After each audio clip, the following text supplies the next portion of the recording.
হাসরের ময়দানে আল্লাহ তাআলা এক গুনাহগার বান্দাকে জাহান্নামী বান্দাকে জান্নাতে দিবেন এই কারণে সে ঘুমের মধ্যে আল্লাহকে একবার নাম ধরে ডাকার কারণে।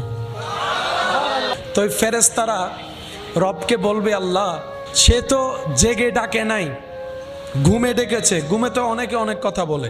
ফেরেশতাদের প্রশ্ন, আল্লাহ সে তো জাহান্নামী, গুনার হিসাব অনেক বড়, সব তেমন, কিন্তু রবের চাওয়া হচ্ছে তাকে জান্নাতে দেওয়া। তো যিনি আইন বানান তিনি কখনো আইন ভঙ্গ করলে মানায়?